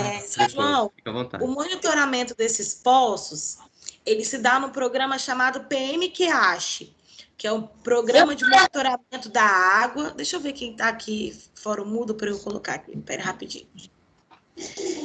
Que é o programa de monitoramento da água para consumo humano.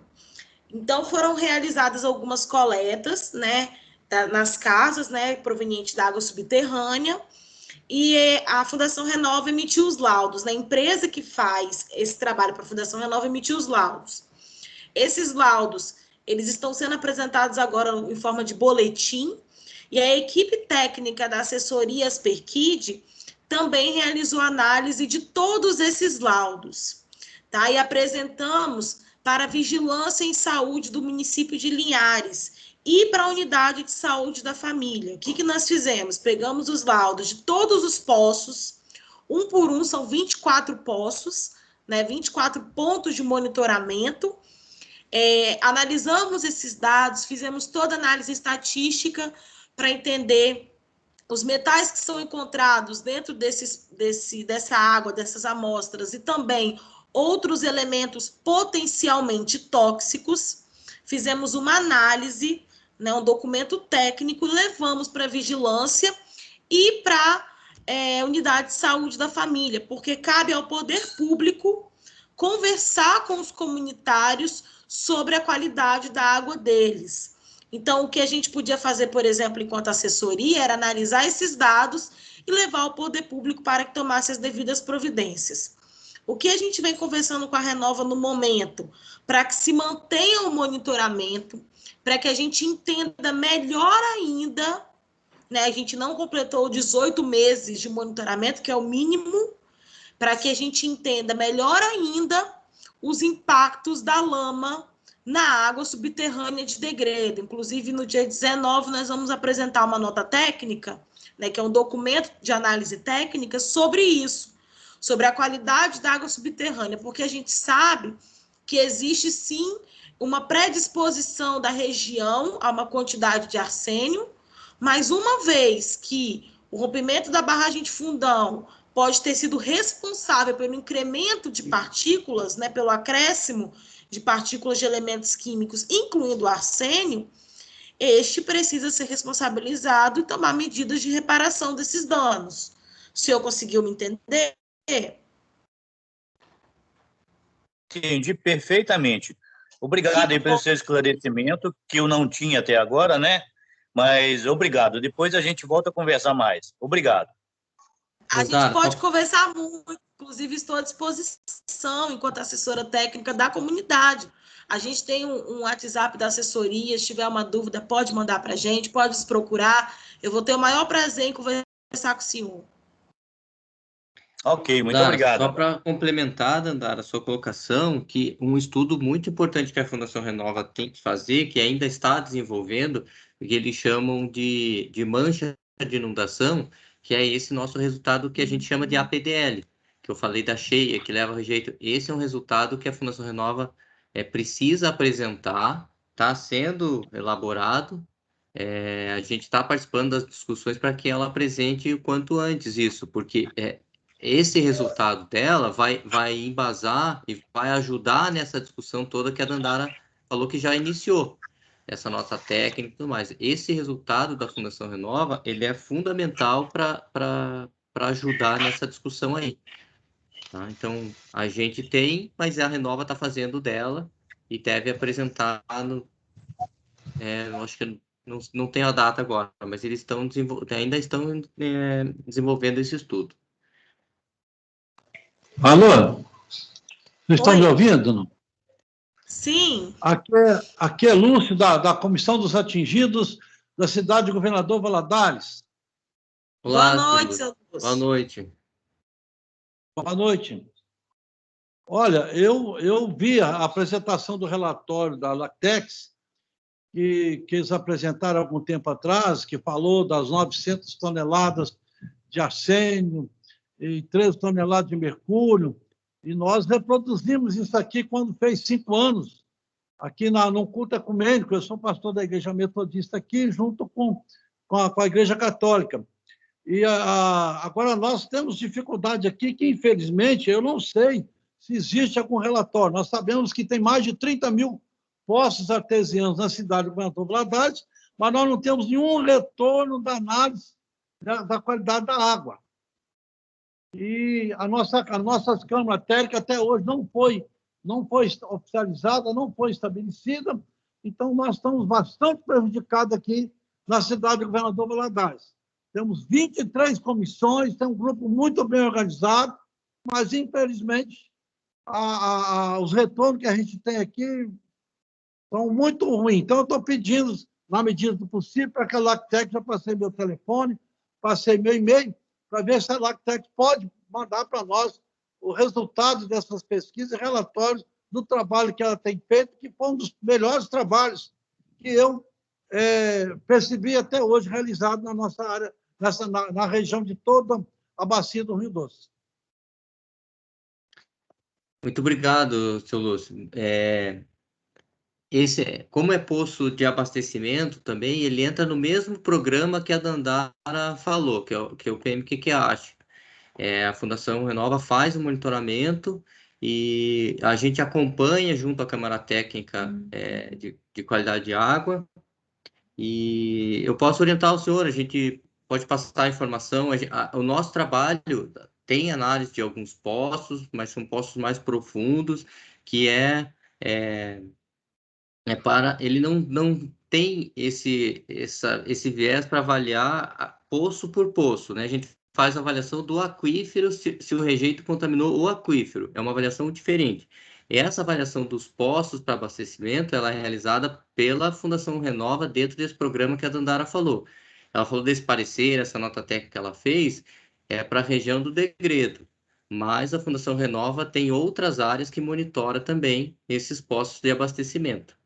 Mas eu posso lhe ajudar, a gente passa o contato, tá, onde tem essas informações, eu tento ajudar o senhor, pode ficar tranquilo.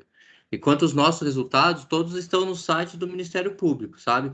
Por orientação do Ministério Público, a gente tem que passar sempre o link para acessar através da página do Ministério Público Federal. Então, mas eu lhe passo também o link, o acesso dos nossos relatórios.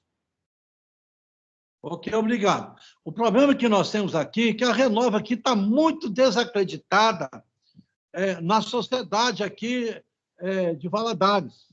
Então, por mais que eles apresentem qualquer resultado para nós de qualquer pesquisa, a gente não acredita, porque eles falam que o peixe pode ser ingerido, pode ser usado a água. Quer dizer, as informações que eles passam para nós não batem com a informação que nós temos em vocês. Aí gera desconfiança. Não, perfeito. Eu entendo. Isso a gente vê isso, não é só em governador, no território a gente vê, mas assim, seu Lúcio, existe o sistema CIF, que todos esses programas da Fundação Renova são avaliados, né? As câmaras técnicas, tudo isso é discutido.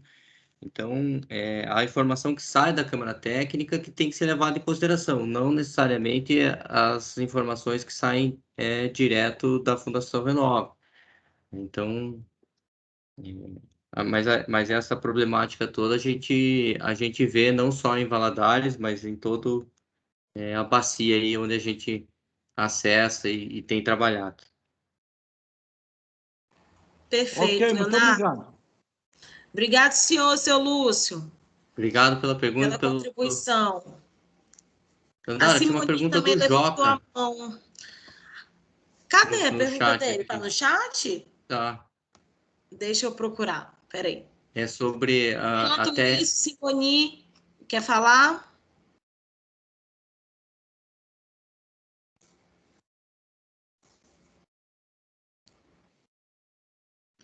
Simoni, seu áudio está no mudo.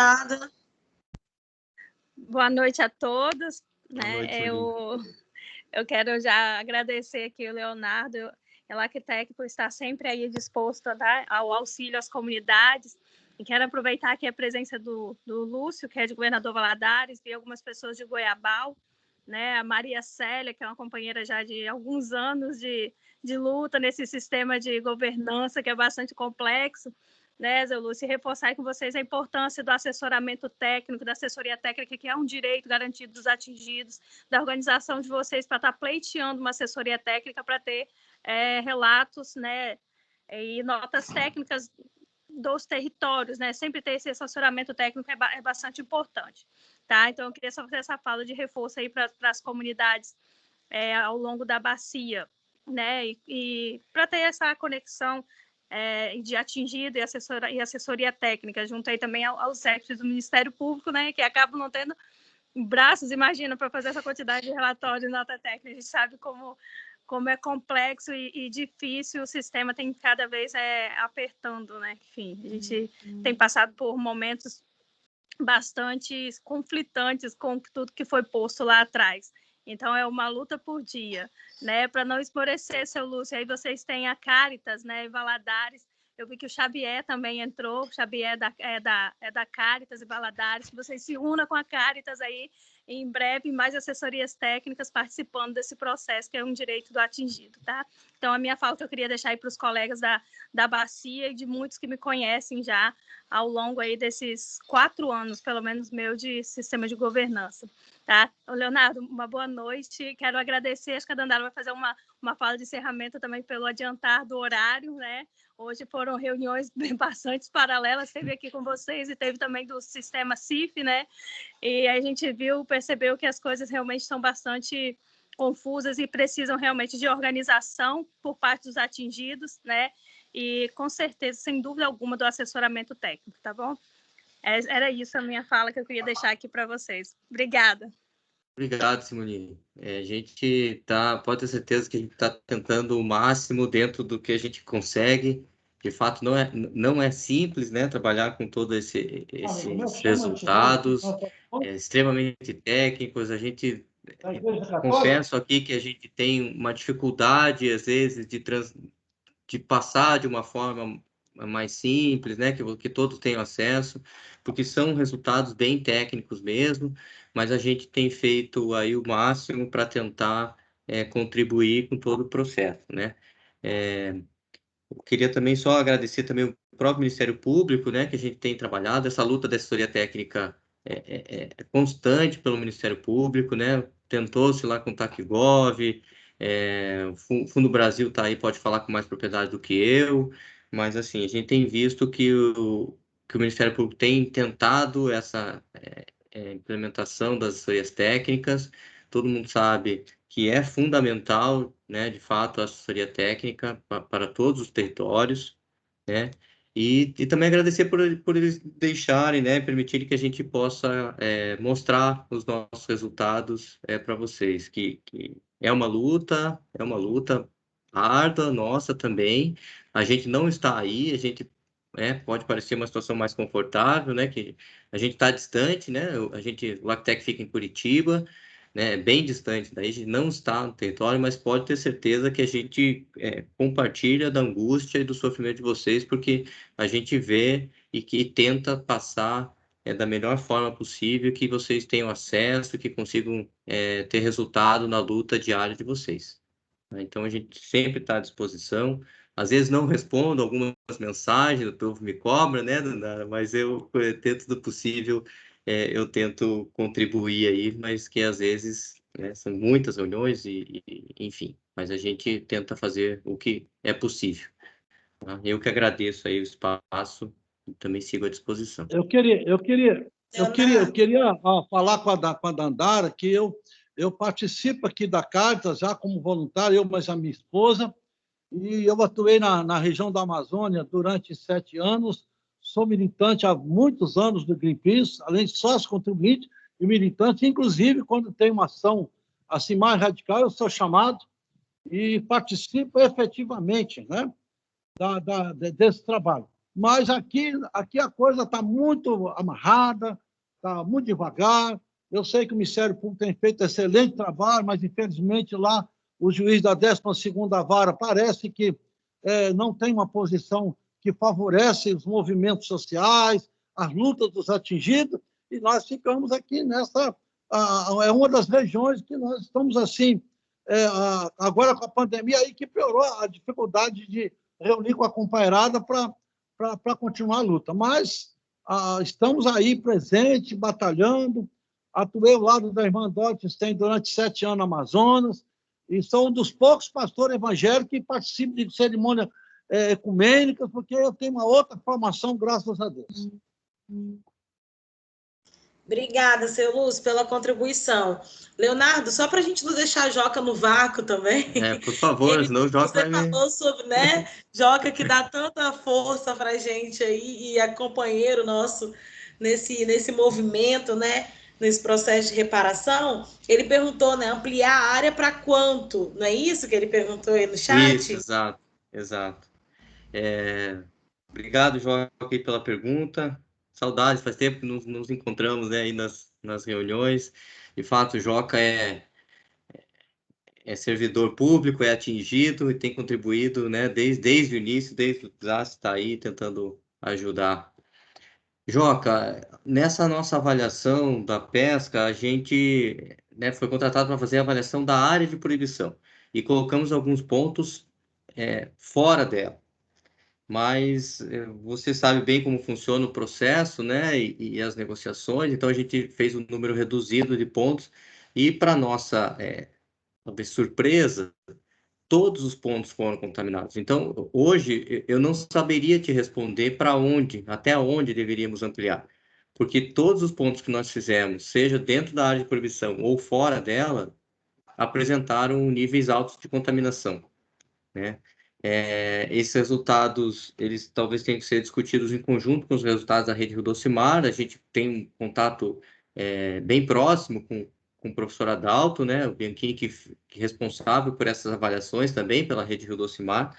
Os dados deles também mostram contaminações numa área bem grande. Então, assim, eu não saberia te dizer hoje até onde. Pelo menos nos pontos que nós fizemos, né, que estão fora, eles também deveriam ser proibidos porque eles estão com níveis altos. É isso que eu poderia te dizer. Eu teria que incluir, a gente deveria incluir esses pontos também nessa área de proibição pelo nível de contaminação. Agora, se tem que ir muito além disso, a gente deveria fazer um programa de monitoramento maior, né, mais amplo, né, ampliar essa malha amostral, né, ampliar esses pontos de coleta para ver até onde tem. Porque tem estudos lá que o rejeito chegou em Abrolhos e tudo mais, mas assim, o simples fato de chegar o rejeito, a gente não pode, sem ter análise no pescado, dizer que está contaminado. Então, chegou o rejeito, existe o risco de contaminação, ok. Então, precisamos avaliar se está contaminando de fato o pescado ou a biota, né? Então, a gente precisaria monitorar e ampliar essas coletas. Não dei a resposta que você gostaria, Joca, mas é o que eu consigo passar neste momento. Perfeito, Leonardo. Não, Leonardo, me dá um instante, Dandara. Eu perdi também o início da apresentação, peço desculpa, porque saí de reunião 18 e tanto. E parabenizar o trabalho, atestar a todos vocês que o trabalho que o LACTEC fez é reconhecido por nós na CTBio como um trabalho que atesta, de fato, que a CTBio também vem falando dos níveis de contaminação e da área atingida. Então, vem reforçar, de fato, aquilo que as universidades estão dizendo, não a CTBio. A CTBio é só um instrumento para informação, mas as universidades públicas estão monitorando e nos trazendo a verdade. E, nesse momento, há um movimento para que esses monitoramentos deixem de ser feitos pelas universidades. Então, nós vamos precisar que as comunidades nos apoiem no pleito de que o monitoramento continue a ser feito pelas universidades, com liberdade, com isenção, para dizer aquilo que tem que ser dito. Então, que está exemplificado aqui pelo caso da LACTEC, uma entidade neutra, isenta, que pesquisou e traz a informação na sua totalidade, né? Então, parabéns pelo grupo todo da LACTEC e o pessoal do Degredo por promover a discussão. Estaremos organizando nos próximos dias uma apresentação geral dos resultados da rede Rio Docimar. Então, fiquem atentos aí todos com AsperKid para saber o dia, o link, para todos terem acesso e poder participar também. Obrigado, Leonardo. Obrigado, Joca. Leonardo, o horário já está bem avançado, a gente precisa encerrar, mas eu preciso ouvir o Marcos, membro da Comissão Quilombola, pescador, levantou a mãozinha, vai ser a nossa última contribuição e a gente encerra, tá? E tenho certeza que a gente vai ter outros momentos como esse, porque a gente estreita os laços e isso é muito importante, né? Essa troca, né? Troca de experiências, trocas de conversa como eu falei no início, tem que chegar aí, não adianta eu fazer um relatório e deixar na gaveta, na gaveta nem cabe, na prateleira ou no armário, ele tem que chegar aí. Isso aí. Marcos, fica à vontade.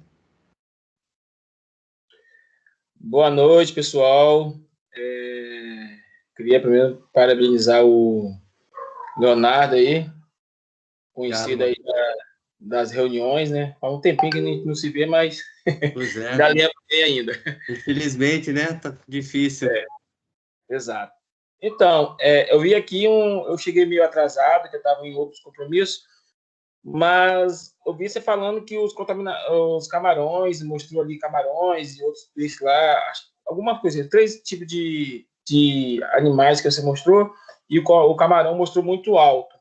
A contaminação do camarão, você falou na área ali que está após o degredo ali, Pontal do Ipiranga, na área que você falou que fora da área de proibição e tudo. E eu não lembro, não sei como foi o estudo, se ele é quantitativo ou qualitativo.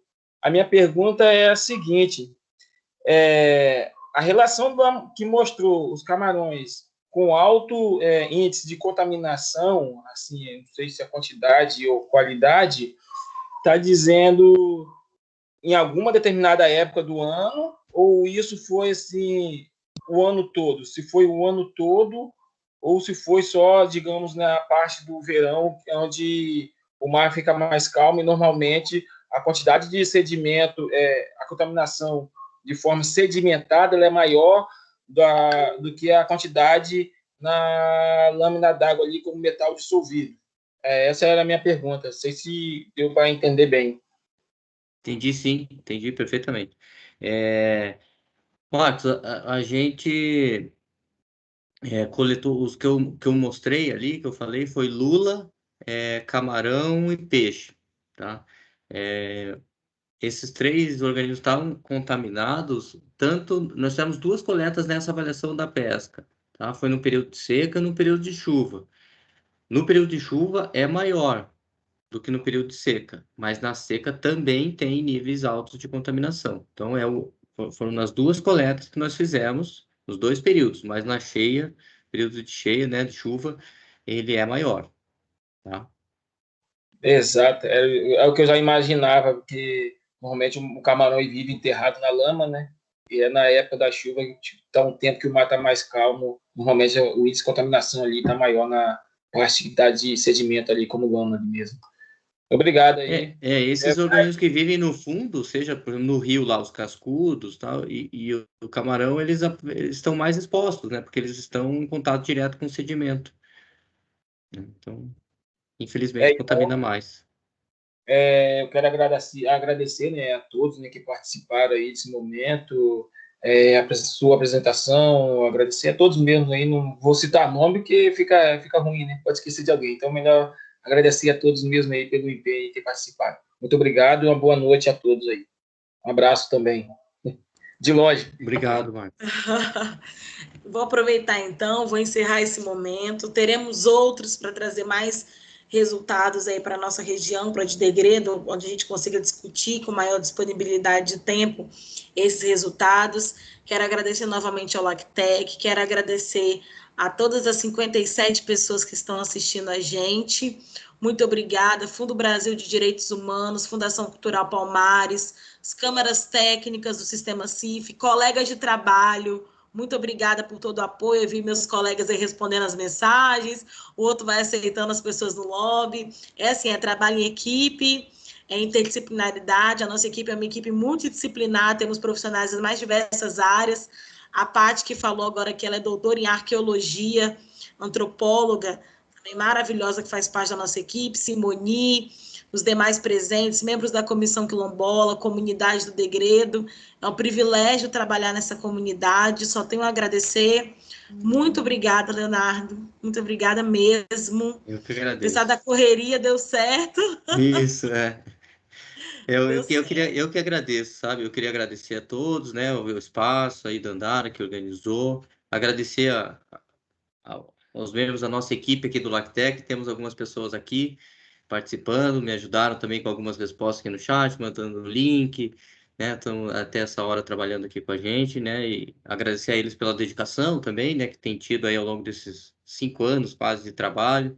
E pode ter certeza que eu fui só o representante, eu sou o coordenador aqui do diagnóstico pelo LACTEC, mas é só o coordenador. A equipe é imensa, né? Como eu falei, são mais de 400 pessoas que já se envolveram do LACTEC, não só do LACTEC, né? Porque não temos todo esse corpo técnico, a gente tem parceiros, colaboradores, terceirizados, mas todos que participaram, que participam até hoje, pode ter certeza que se dedicam ao máximo para levar esses resultados dessa forma, e agradeço aí